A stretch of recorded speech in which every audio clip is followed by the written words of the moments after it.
Hello everyone, আশা করি প্রত্যেকেই ভালো আছো। হ্যাড প্লাস বিন এই ওয়ার্ডটা সাধারণত কোন সেন্টেন্সে বসে, কোন টেন্সে বসে, আজকে আমরা সেটাই শিখে নেব রিয়েল লাইফ এক্সাম্পলের মাধ্যমে। তাহলে চলো শুরু করা যাক। এবং তোমরা পোস্টার দেখার মাধ্যমে বুঝতে পারছো যে আজকে আমরা পড়তে চলেছি পাস্ট পারফেক্ট কন্টিনিউয়াস টেন্স। কি বলো তো? Past perfect continuous tense. এখানে আমরা ফার্স্ট ডেফিনেশনে চলে যাই। আমরা যদি বলি যে কোনো একটা কাজ কিছু সময় ধরে চলছিল, ঠিক আছে, অতীতে কোনো একটা কাজ একটি নির্দিষ্ট সময় পর্যন্ত চলছিল বোঝাতে আমরা এই পাস্ট পারফেক্ট কন্টিনিউয়াস টেন্সটা ব্যবহার করি। পাস্ট পারফেক্ট কন্টিনিউয়াস টেন্স কি বলে দেয় আমাদেরকে? Denotes an action that continued for some time in the past. এখানে আমরা পাস্ট কথাটা উল্লেখ করব, যেহেতু অতীতকালে বিফোর অ্যানাদার পাস্ট অ্যাকশন, আর তার আগে আরেকটা পাস্ট অ্যাকশন হয়েছে, এবং দুটো ঘটনার এখানে কি থাকবে? কম্প্যারিজন থাকবে, দুটো ঘটনার তুলনা এখানে থাকবে। মানে পাস্ট পারফেক্ট কন্টিনিউয়াস টেন্স বলতে বোঝায় কিছু সময় ধরে কোনো একটা কাজ চলছিল। এখানে অবশ্যই ডিউরেশন থাকবে, অর্থাৎ সময়ের উল্লেখ থাকবে। কি থাকবে বলো তো? সময়ের উল্লেখ থাকবে। সময়ের উল্লেখ আমরা দেখতে পাবো, হয় পিরিয়ড অফ টাইম অথবা পয়েন্ট অফ টাইম, দুটোর মধ্যে।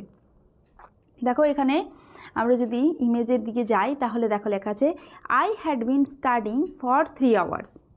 তারপর আমরা স্ট্রাকচারে ঢুকছি। দেখো এখানে কি বলা হচ্ছে?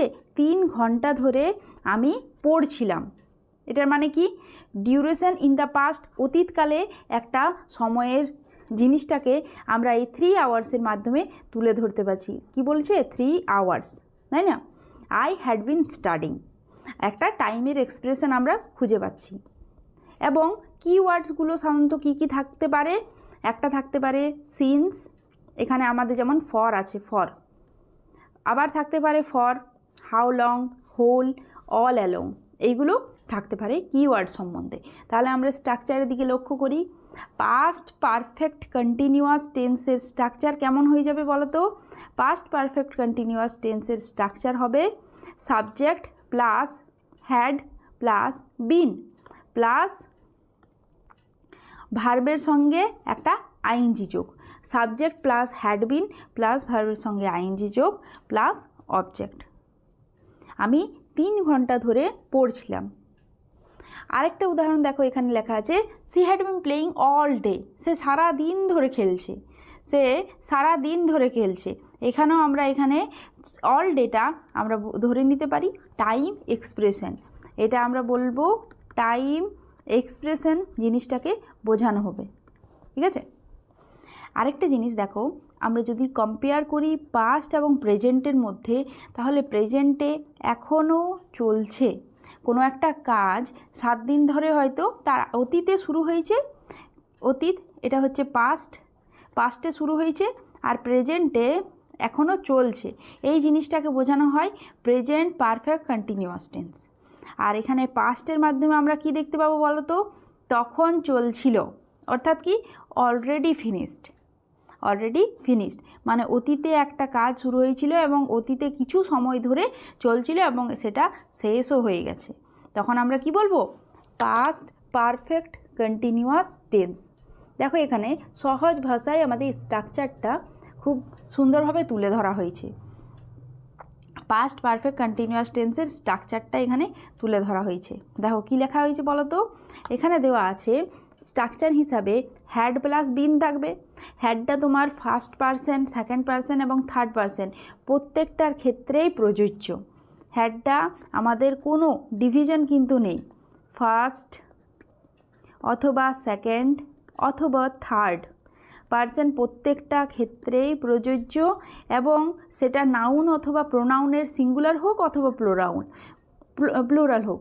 নাউন অর প্রোনাউনের কি হয়? সিঙ্গুলার ক্ষেত্রেও হ্যাড হবে, সিঙ্গুলার নাউনের ক্ষেত্রেও হ্যাড হবে, অথবা প্লুরাল নাউনের ক্ষেত্রেও হ্যাডই হবে, মানে হ্যাডের কোনো এখানে বিকল্প নেই। যেমন আমরা ইয়েতে দেখেছিলাম প্রেজেন্টের ক্ষেত্রে হ্যাজ অর হ্যাভ হবে, কিন্তু এখানে কোনো পার্থক্য নেই। আর ভার্বের অবশ্যই সবসময় কি হবে, ফার্স্ট ফর্মের সঙ্গেই ভার্বের আইএনজিটা যোগ হবে।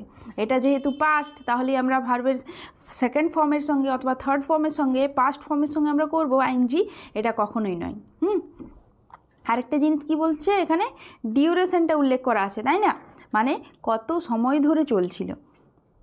প্রথমে আমরা বললাম যে অতীতে কোনো একটা কাজ নির্দিষ্ট সময় পর্যন্ত চলছিল, নির্দিষ্ট সময়, তাহলে এখানে হয় লেখা থাকবে in past before another action, in past before another action, কোনো একটা কাজের আগে পর্যন্ত এই কাজটা চলেছিল, এই জিনিসটা লেখা থাকবে। পাস্টে কোনো কাজ কতক্ষণ ধরে চলছিল এবং কোনো একটা কাজের আগে পর্যন্ত চলেছিল, এটা অবশ্যই লেখা থাকবে। কিওয়ার্ডস কীগুলো থাকবে, since, for, how long, whole day, all along. এটা আমরা আগেও দেখলাম যে কিওয়ার্ডসগুলো এখানে থাকতে পারে। এবার দেখো একটা এক্সাম্পলের মাধ্যমে দেওয়া আছে, এটা কি লেখা আছে, past perfect continuous tense, Tom had been playing soccer before it started raining. দেখো একটা কাজের আগের কথা বলা হয়েছে, it started raining, it started রেনিংটা বলো তো কোন টেন্স, একটু গেস করো কি হতে পারে। আমি বলে দিচ্ছি স্ট্রাকচারটা, সাবজেক্ট আছে, ভার্বের সেকেন্ড ফর্ম আছে আর অবজেক্ট আছে, তাহলে কোন টেন্স হতে পারে, সাবজেক্ট প্লাস ভার্বের second form plus object. Yes, এটা হবে simple past tense, simple past tense অথবা পাস্ট ইনডিফিনাইট টেন্স। কিন্তু এখানে রেনটা কিন্তু ভার্ব নয়, এটা অ্যাডজেক্টিভ হিসেবে কাজ করেছে। ইয়েস, এটা অ্যাডজেক্টিভ হিসেবে কাজ করেছে, এটা প্রেজেন্ট পার্টিসিপাল, আর স্টার্টেডটা হচ্ছে এখানে main verb. Tom had been playing soccer, soccer খেলছিল বলছে, বিফোর, দেখো এখানে কি লেখা আছে, in past before another action. এখানে অ্যানাদার অ্যাকশনের ভূমিকাটা কে গ্রহণ করেছে, এখানে অ্যানাদার অ্যাকশনের ভূমিকাটা হয়ে গেল ইট স্টার্টেড রেনিং, মানে সকাল, মানে জল পড়ার আগেই বা বৃষ্টি পড়ার আগেই সে খেলছিল। দুটোই অতীতকাল, কিন্তু একটা অতীতকাল আগে ঘটেছে, তারপরে এই অতীতকালটা ঘটেছে এবং এটা একটা টাইম ডিউরেশন রয়েছে যে সে খেলছিল, এই জিনিসটা বোঝানো হচ্ছে। ঠিক আছে, তাহলে তারপর আমরা চলে যাচ্ছি নেগেটিভ সেন্টেন্সে। কী সেন্টেন্স বলো তো, নেগেটিভ সেন্টেন্স।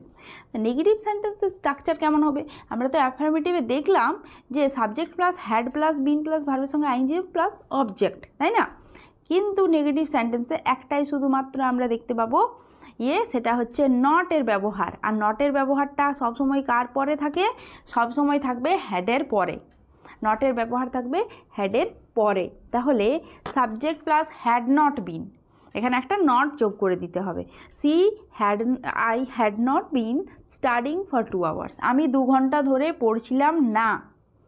ঠিক আছে, ফর অথবা সিন্স অবশ্যই যোগ হবে। ঠিক আছে, তারপরে অবজেক্ট থাকবে, ফর অথবা সিন্স যোগ হবে, তারপর অবজেক্ট থাকবে, এই জিনিসটাই লেখা আছে। She had not been cooking since morning, সে সকাল থেকে রান্না করছিল না, তাহলে হ্যাডের পরে আমরা কিন্তু নটটা যোগ করব, তারপরে একটা বিন যোগ করে দেব। এই স্ট্রাকচার মনে রাখতে হবে। অথবা আমি যদি বলি আমি ঘুমাচ্ছিলাম না, I had not been sleeping, তারপর টাইম ডিউরেশন দিতেও পারো আবার নাও দিতে পারো, কিন্তু সাধারণত টাইম ডিউরেশন অথবা টাইম এক্সপ্রেশন এখানে উল্লেখ থাকে। পরেরটা দেখো, ইন্টারোগেটিভ বা প্রশ্নবোধক বাক্য। ইন্টারোগেটিভ সেন্টেন্সের ক্ষেত্রে আমরা কি করি বলো তো, ইন্টারোগেটিভের ক্ষেত্রে আমরা অন্যান্য সেন্টেন্সেও দেখেছি বি ভার্বটা এগিয়ে দিই, তাই না, সাবজেক্টের পরে যেটা বি ভার্ব থাকে, এখানে হ্যাড আছে, তাহলে had plus subject plus been, তারপরে ভার্বের সঙ্গে আইএনজি যোগ করব, তারপর সিন্স অথবা ফর দিব, আর একটা অবশ্যই কোয়েশ্চেন মার্ক, এটা কিন্তু ভুলো না। ইন্টারোগেটিভ সেন্টেন্স বা প্রশ্নবোধক বাক্যে প্রশ্ন চিহ্নটা মাস্ট। তুমি কি পড়ছিলে, হ্যাড ইউ বিন রিডিং, অথবা তুমি কি 2 ঘন্টা ধরে পড়ছিলে, হ্যাড ইউ বিন, এটা হয়ে যাবে, ইউ হ্যাড বিন না হয়ে had you been. Studying for 2 hours, সে কি সকাল থেকে রান্না করছিল? Had she been? এখানে সি হ্যাড বিন না হয়ে হ্যাড সি বিন হয়ে গেল। এইটুকুটাই শুধু পার্থক্য। আমরা যদি অ্যাফার্মেটিভ সেন্টেন্সটা দেখি বা শিখে নিই তাহলে আমাদের ইন্টারোগেটিভ আর নেগেটিভ সেন্টেন্স শিখতে কোনো সমস্যা হবে না। দেখো তাহলে একটা ড্যাশ পূরণ দেওয়া আছে, এখানে তোমরা নিজেরাই করো, এই ড্যাশ পূরণটা বলো কি হতে পারে। She dash study for 2 hours before the exam started. এখানে দেখো বিফোর দ্য এক্সাম স্টার্টেড, এটা হয়ে গেল আগের ঘটনা, স্টার্ট হওয়ার আগে। আর এটা আছে পাস্ট ইনডেফিনাইট টেন্সে। ইনডেফিনাইট টেন্সে বলো এটা কি হতে পারে? এটা হয়ে যাবে তোমার পাস্ট পারফেক্ট কন্টিনিউয়াস টেন্স। তাহলে এখানে কি লিখতে পারি? হ্যাড বিন, সি এর পরেও হ্যাড হবে, আমি তো বললাম কোনো পার্থক্য হবে না। Are studying, STUDYING, studying. C had bin studying for 2 hours before the exam started. Say exam start হওয়ার আগে 2 ঘন্টা ধরে পড়েছিল। দুটোই অতীতকাল হয়েছিল আর পড়েছিল, দুটোই অতীতকাল, কিন্তু এখানে আমরা টাইম এক্সপ্রেশনটা খুঁজে পাচ্ছি। আর এটা কিছুটা সময় ধরে চলছিল, সেই জন্য আমরা এটাকে বলবো পাস্ট পারফেক্ট কন্টিনিউয়াস টেন্স। কী বলবো আমরা? Past perfect continuous tense. বোঝা গেছে আশা করি। তাহলে আরেকবার বলে দিই যে এখানে সিন্স এবং ফর, অল ডে এগুলো পাস্ট পারফেক্ট কন্টিনিউয়াস টেন্সের ক্ষেত্রে ব্যবহার হবে। হোয়েন অথবা সাডেনলি যদি থাকে তাহলে পাস্ট কন্টিনিউয়াস হবে। এই দুটোর মধ্যে একটাই পার্থক্য, সেটা বাংলাতে যদি বলে ও এর পার্থক্য। এটা থাকবে এখনও, এখনও আর এখনও। এখনও কোনো একটা কাজ হয়তো তখনও চলছিল, আর তখনও চলছিল, বা এখন চলছে, এখনও চলছে। এটা পাস্ট অথবা প্রেজেন্টের ক্ষেত্রে আমরা পার্থক্যটা দেখে থাকি। তাহলে আমরা আজকে কি দেখলাম? পাস্ট পারফেক্ট কন্টিনিউয়াস টেন্স, তার সঙ্গে স্ট্রাকচার, অ্যাফার্মেটিভ সেন্টেন্সে, নেগেটিভ সেন্টেন্সে কি হয়, ইন্টারোগেটিভ সেন্টেন্সে আবার কি হয়, এবং তাদের যে গুরুত্বপূর্ণ এক্সাম্পলগুলো সেগুলো একটু মন দিয়ে দেখবে। ব্যাস, থ্যাংক ইউ।